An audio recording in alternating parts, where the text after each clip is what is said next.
I think it's official that Saul Guerrera is completely off his rocker, and I think that's part of what makes his character so interesting is because he is completely, absolutely bonkers. Uh, Episode 5 of Star Wars Andor's. I don't do spoiler free. This is your only warning that if you haven't watched the episode yet, you need to pause, go away, watch it, come back, because I'm going to talk the whole episode here. Um, that's your warning. If you haven't watched the previous episode, we just dropped episode 4 a little bit ago. I'm watching all 3 of the episodes today and getting them out as they come out in blocks. Um, wow. So there's a lot going on here.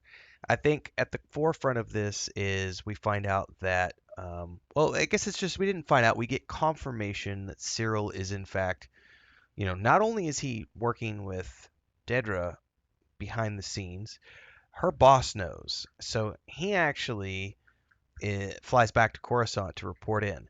But the way they do it is really interesting. So essentially, they know that the rebellion, which is not the rebellion, it's a rebellious faction on Gorman who is against the Empire. They know that they are listening. The ISB knows that they are listening to all of Cyril's communications. And so the office is bugged.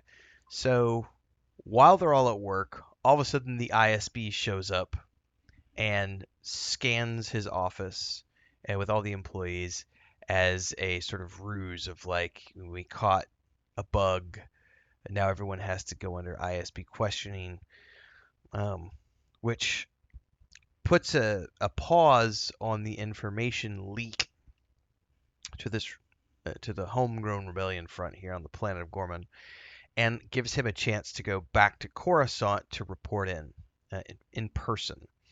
And this is when we get the confirmation that he's working not only with Adria but also with her boss. I forget his name, Pathorgus, the old man.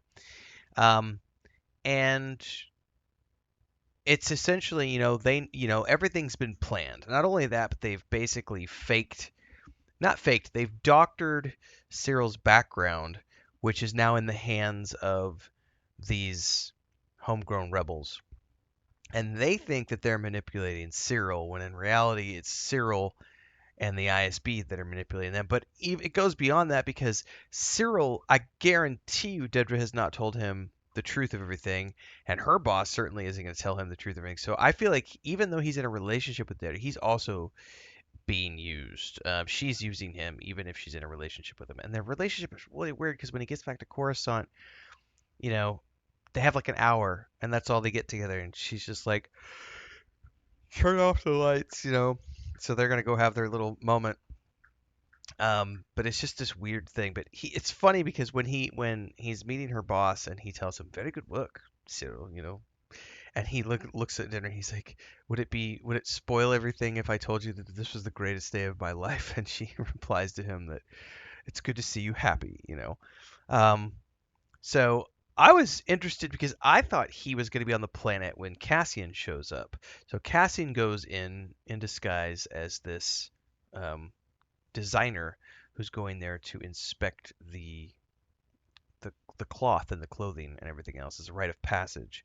And while he's there, he meets with the father of this 19th generation fabric merchant, who also happens to be the person who is running the rebellion front on Gorman. And they want help from the actual rebellion to rob a weapons supply, which they suspect it's a weapons supply based on the information that Cyril has been feeding them.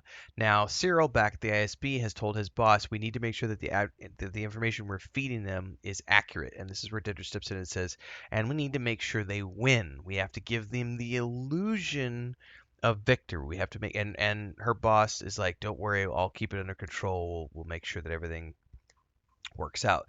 So all of this is carefully being orchestrated by the ISB. And there's a very interesting moment here where when the head of the family is pitching this idea to Cassian, that he wants to hit this supply and rob these weapons, and they have this stuff all planned out.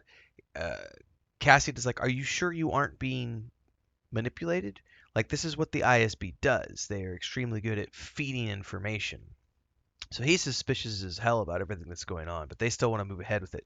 Cassian's very reluctant, and this kind of offends the father of the organization. And he's like, "Tell your friend I'm not very impressed. You're not very much of a revolutionary," and he's upset about things. Um, while that's going on, we have whatever's going on with Saw Gerrera, with this engineer. They're gonna go rob some. I guess the resources for it's for explosions. It's for explosives. And there's this whole subplot of him years ago when he was the reason he's crazy is because he breathed the fumes of this in, and this material is super dangerous and super explosive. And there's a line towards the end of the show, when he convinces the engineer to also take off his mask and breathe in the fumes and go crazy with him. Quick commercial break, everyone, to celebrate and give thanks to all of these amazing people who keep me on the air full time. Really appreciate the support. All you got to do is join as a member. You get access to private videos. You can also do super thanks on any upload or super chats and stickers on any live stream or premiere you see. And beyond that, don't forget we're multi-streaming over on Twitch now, so you can support over there as well. Thanks so much to everybody. Let's get back to the video at hand, where he says, "Revolution is not for the sane. We'll all be dead before the Republic is back. We are the thing that explodes when there is too much friction in the air." And so, Saw is willing to, lose himself to win the war. While all of this is going on, back on Coruscant, Luthen is in a complete panic because his assistant has found out that one of the bugs they've planted, and I forget his name, but it's the mob boss who has all the antiques, and he is the one whose son has married Mon Mothma's daughter. He finds out that one of the um, displays that he has, one of the pieces he has on display is a fake, and he's ready to burn everything down. He wants to, reassess every single piece in his collection to ensure that there's not any other fakes. And the problem is that they've got a bug in there, and if they get found out, everything's going to burn down. So, you know, Luthen's in a panic about that, and they're saying they have to attend some party, and at the party they're going to have to try to get the microphone out, and if they don't, they're going to have to be prepared to burn it all down. Now, in the middle of all of this, Luthen goes to visit Bix, who is having a complete, which we kind of predicted, a complete meltdown, where she's taken the drugs because she can't sleep, and he initially came to check in on her and thought about maybe sending her off on a job, but then he sees that she's taking the drugs, and he actually goes to take the drugs and and make her go cold turkey, and she begs him. She's like, "Give it back. You need to give it back." And he's like, "Look, this is only going to help you for a little while, and eventually it's going to make it worse because the nightmares are going to come back even stronger when you try to stop. I need you healthy, and you got to be careful with this." And she's like, "Yeah," but as we see her towards the end of the episode, she's not being careful. There's this scene where she's like laying down watching like TV in the middle of the night, and there's just like fast food strewn across the floor, and she's sleeping with, she's like in a half stupor with a blaster in her hand, completely like losing it. I don't like where her storyline is going. And like I said, I know I know why it needs to happen to push Andor in the direction that he goes for Rogue One, but it's not going to be easy to watch, even though I understand the power of the storytelling that's at play here. Phenomenal episode. I feel like the first arc of 3 episodes were kind of like meh. This second arc of episodes, by the way, and I didn't know this, but these 3 episodes were written by the same guy who wrote the prison arc in season 1, which had Andy Serkis. Um, and that was like the best arc of season 1. This arc right here is just on fire, and I cannot wait to see where the next episode goes, which I'm going to go watch right now. So like, subscribe, hit the bell icon so you never miss an update. Watch all the previous episodes in the playlist below and catch all my other reviews and other things that I do here on the channel just by watching. And don't forget daily streams at around 5 a.m. Central on YouTube and Twitch. I got to go watch more Andor, guys.